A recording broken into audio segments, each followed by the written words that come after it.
Howdy folks, Jamboree here, and welcome to another episode of the Church of Tim Curry, the show where we review movies starring our Lord and Saviour, Mr. Tim Curry. Joining me is my co-host Viva Becker. Hi. This time, we're going to be discussing the 1985 fantasy fairy tale Legend. In this film, a forest hermit called Jack introduces a princess called Lily to two unicorns. Despite being discouraged by Jack, Lily confronts the unicorns and manages to tame the creatures. Unfortunately, that means that a group of evil goblins are given an opportunity to shoot a poisonous dart at one unicorn under orders of their boss, a demon called Darkness, played by His Holiness Tim Curry. The death of the unicorn causes the forest to freeze over, and things will get worse once Darkness sacrifices the other unicorn. Meanwhile, Lily ends up being kidnapped by Darkness, who wants to seduce the princess into becoming his bride. With help from a childish elf called Gump, a fairy called Una, and a team of plucky dwarfs, Jack must travel to Darkness's lair to rescue Lily and stop Darkness from slaying the other unicorn. So, I was very confused by this movie, and had little clue about what was going on half the time. Viva, what were your initial thoughts on Legend? I would say that it really feels a lot like those 80s fantasy movies that came out around the same time, like Labyrinth. The only difference is it looks better, but I would say that everything else is worse. That's my quick summary of it. It's interesting that you compare it to other dark fantasy movies from the 80s, because I was often so bored by this film that I kept myself entertained by noticing how similar it was to other 80s fairy tale fantasy movies that came before it, like The Dark Crystal and Time Bandits. I think that's my biggest gripe with Legend. It's very generic. Yes, every fantasy trope just squished in there. There's nothing about Legend that helps it stand out from the crowd of fantasy fairy tale movies that came out in the 80s. It's just another hero's journey and his quest to stop an evil force that's taken over the land. Oh, but I think it's important to let our listeners know that Viva watched the American theatrical cut and I watched the European theatrical cut, both of which last roughly an hour and a half. I am aware of the differences between the cuts, though. Yeah, I've looked into them too. Apparently the director's cut is superior. While I can't say anything without actually seeing the director's cut, I'm skeptical about whether it really is a huge step up from what we saw. There may be justified reasons why these cuts were made in the first place. I mean, many directors can have a bloated vision for their project, and a little trimming can help shape a film into something more digestible. Now, maybe Scott's version is an improvement, and perhaps some deleted scenes could have added a little something special to the mix. But there are still problems with this movie that can't be fixed by simply restoring a bunch of missing scenes. Yeah. I feel like it could have had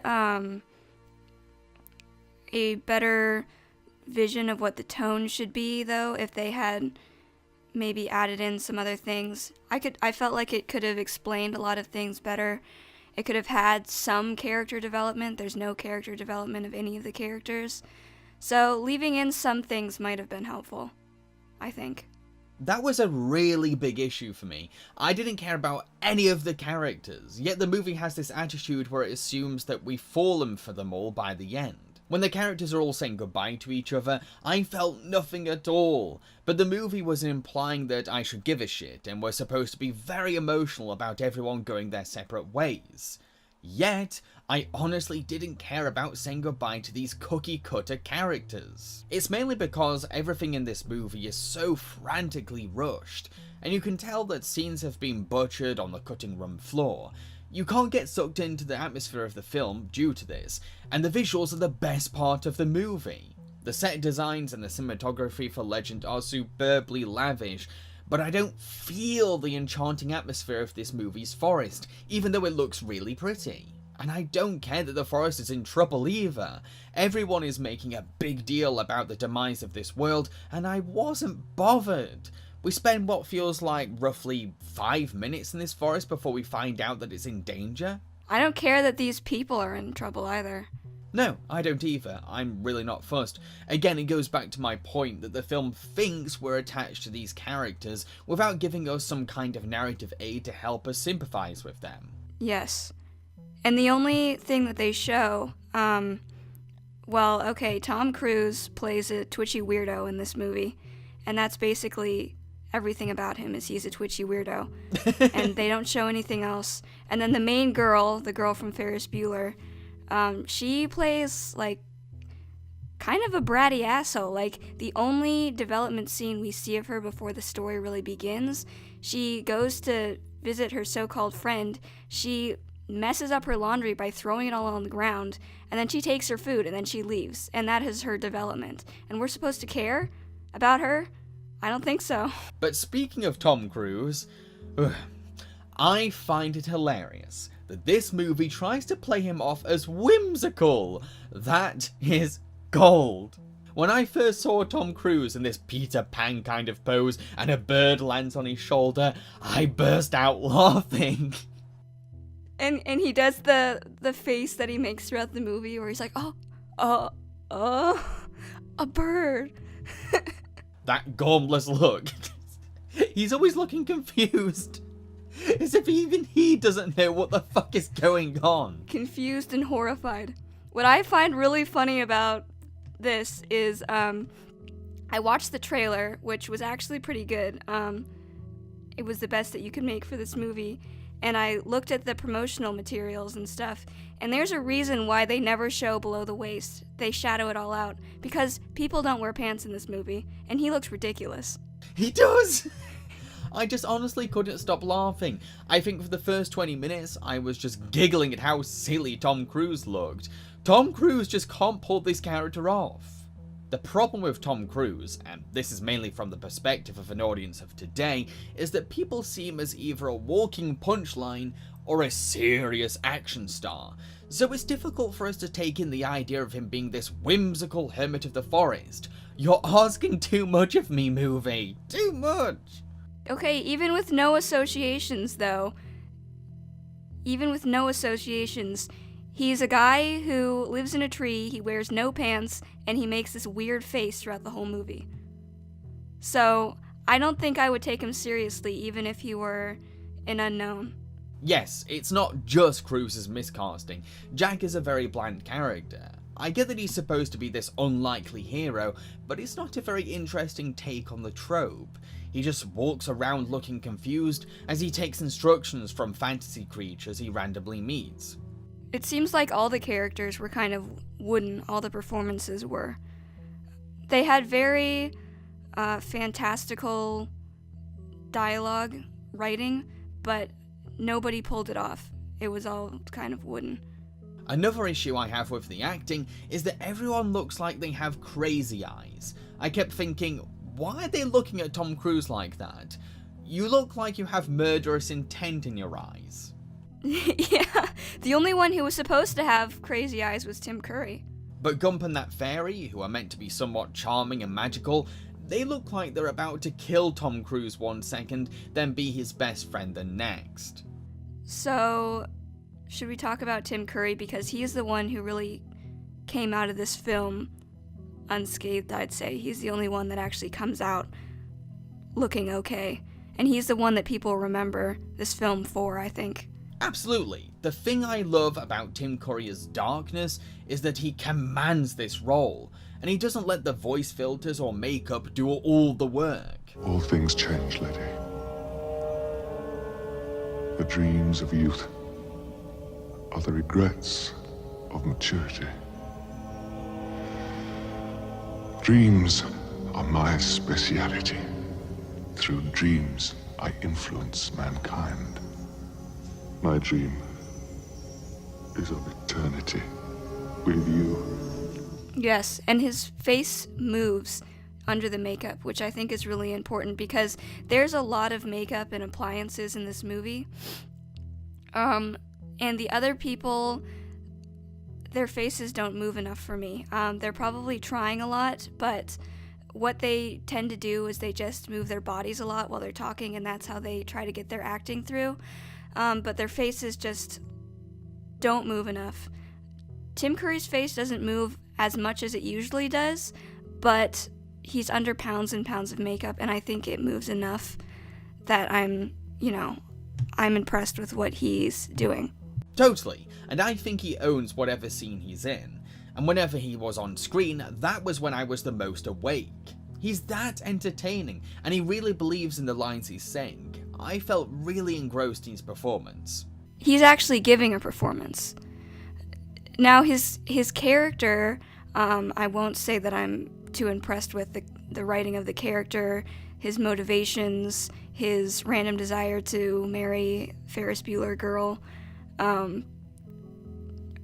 how he's defeated in the end. I don't care for that too much, but the fact that he actually gives a performance is very impressive next to these non-existent performances. So, is there anything else you'd like to say about this movie? Any points we've not covered so far that you're itching to bring up? First of all, they made a lot of strange choices, visually and effects-wise. They didn't really build the world, but they made strange set choices. For instance, every time we see the characters, they're just covered in more and more glitter. I don't know what that's about, but it must mean something. I don't know. They throw glitter. Everything is glittery. But, the sets have a very interesting look about them. They look kind of like fantasy illustrations brought to life as best they can. Yes. A lot of shots looked like that. Especially that shot of Gump playing his pan flute next to the unicorns as petals blow by. That looked like a fantasy painting.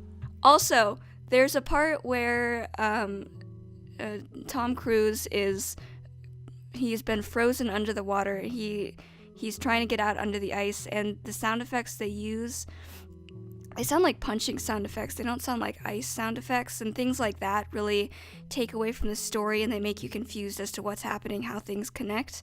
That might be another reason why the story feels kind of weird.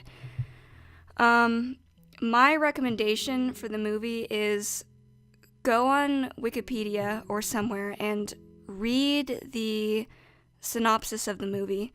I promise you that you will not have anything spoiled for the ending if you are very worried about twists or anything. No, it's a guy trying to save a princess from basically the devil. Exactly what happens, what you think is going to happen, will happen. There are no twists, and it will sort of explain the things that the movie itself doesn't explain.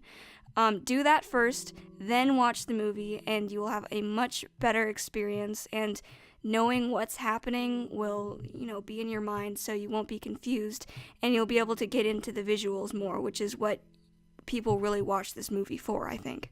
Not going to lie, I felt very tempted to go on Wikipedia to work out what was supposed to be happening half the time.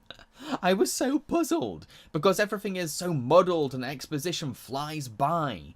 Any attempt at creating themes, tones, messages, end up going nowhere or get buried under their stylistic visuals. Not going to lie, I felt very tempted to go on Wikipedia to work out what was supposed to be happening half the time. I was so puzzled, because everything is so muddled and exposition flies by. Any attempts at creating themes, tones or messages end up going nowhere or get buried under the stylistic visuals. Many of these characters can be very passive-aggressive or indecisive about their feelings or intentions. For example, when our heroes finally find Princess Lily and see that she's evil now, Gump calmly advises Jack, "Trust your heart, don't believe what you see." But then randomly, Gump screams, "Kill her!" a minute later. What? It's terrifying. And at the beginning, Lily tells Jack, "I like to give my suitors a challenge." So she throws her ring into the lake for Jack to collect, and she starts freaking out when Jack jumps in after it. Lily, you just challenged Jack to do this. Why are you so surprised?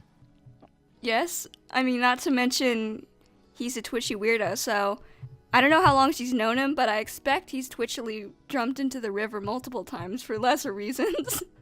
Everything is just so sporadic and random in this movie. The film can't decide what's happening half the time.